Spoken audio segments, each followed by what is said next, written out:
So here's the thing. Most folks are really interested in perfection, and I see this a lot, especially in marketing.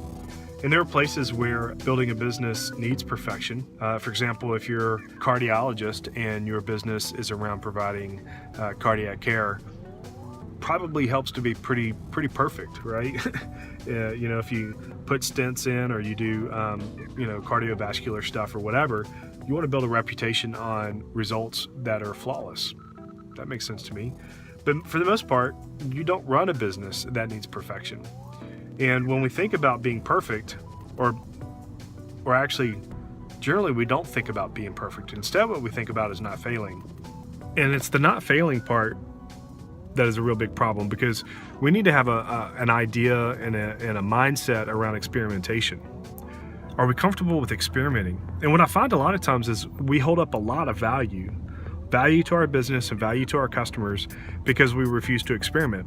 So we don't make the promotions, we don't make the offers, we don't make we don't launch the stuff, we don't do the new thing, we don't try something new because we're not willing to iterate and grow and improve and learn and get feedback. This actually reminds me of a project I've got going on right now where we're dialing in on our audience and doing everything we can to really develop a really strong marketing plan that is distinctive and differentiated and competitive. So the key though is to do that. It's iterative, it's exploring, it's going forward. And so we've been doing that, and we've got a guy that is doing some design work. And this is actually what he said. He said like, well, I've done this design and it sounds like to me, it's not working, and then I'm going to have to try again. And I'm really not looking forward to another version, because I'm really more of a one and done guy, do it once and just, it's done, When in reality, the rest of us who are talking through this, we have an iterative mindset. We're experimenting, we're exploring, we're looking to see what can be done and learn from it. I had a guy I worked with for a while who used to say, everything that I do, referring to me, everything I do from strategy to identifying our ideal customer type and the language we want to use, and even sort of like the narrative hierarchy, the things we want to say first, second, third, all that kind of stuff, helps inform what he needs to do as a designer to truly come up with the right visual communication that matches the narrative. And he said, so everything that you do helps me move forward with the design. And that becomes a little bit of a sort of a seesaw back and forth of like, oh, your design helps me understand what needs to be communicated. And then him on the other side saying, oh, what you're communicating helps me understand what needs to be designed. And that's such a great example of the way sales and marketing and business development really should work, because we have to learn, we have to get market feedback, we have to get customer engagement, we have to get things going where we can say, oh, that's working and that's not working.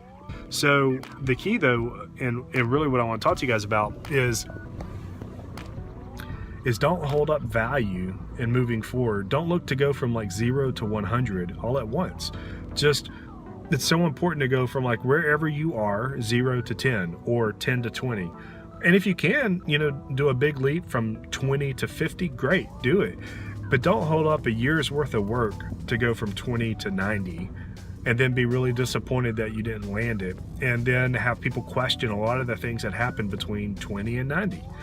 We don't want to be perfect, and we don't want to be one and done. We want to iterate, we want to test and learn, we want to put a stake in the ground, make some progress, see what the feedback is, see what the interaction is, see what we can refine and improve, and keep moving, right? So if we only do one campaign a year, we don't give ourselves a lot to work with.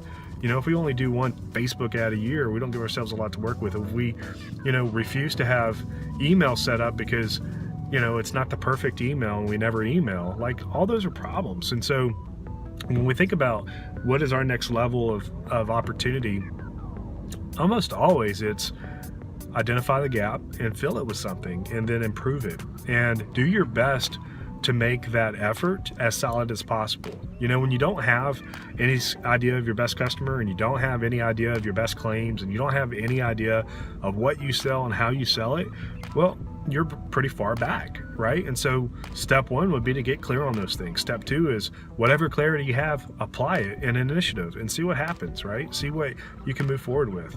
Don't be a one and done guy. Don't be I tried that once, I did it, it failed, I won't do it again because it's, I gave it my best and that was it. And so anyway, on this,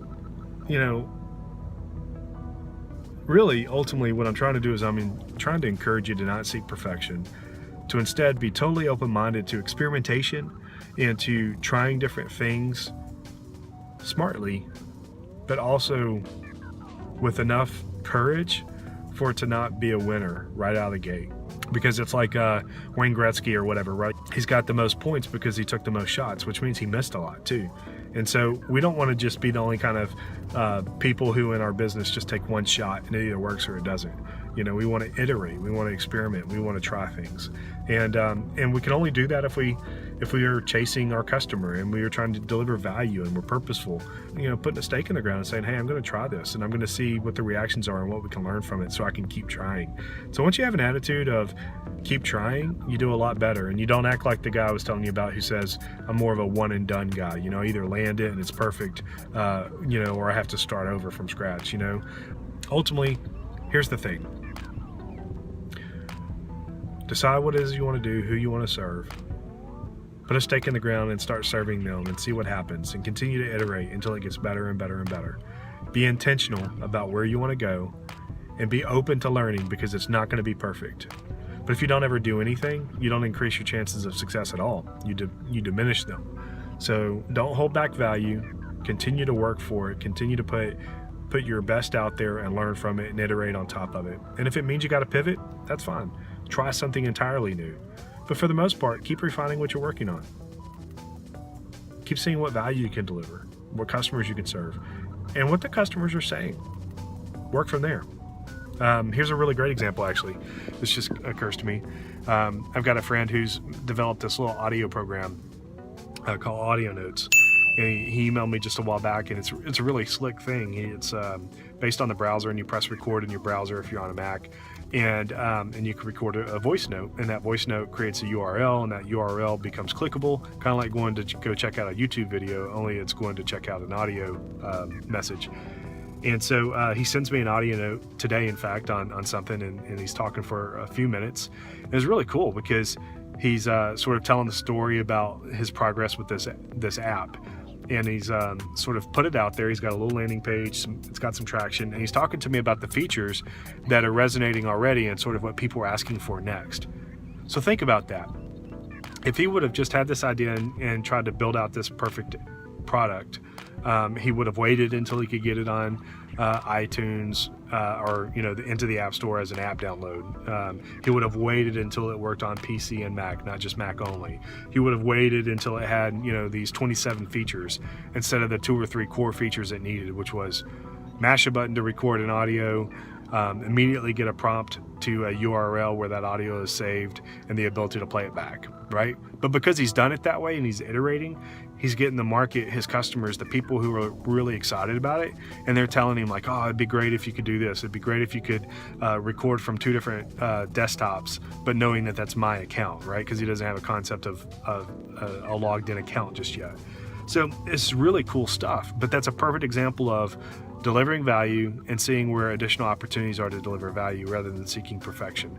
And so, and it's just as possible that he would have put it out there and on, this first pass didn't get a lot of traction, didn't get a lot of feedback, and that's okay too. But he would have been iterating, he would have been delivering value and seeing what the response was and working through it. And that's my encouragement to you. Just keep experimenting, keep iterating. Do not seek perfection. Don't hold everything back to just the perfect launch. Get out there, refine it, see what's happening, and do something with it. I'm wishing you the best. Know that you are loved, and I will see you next time.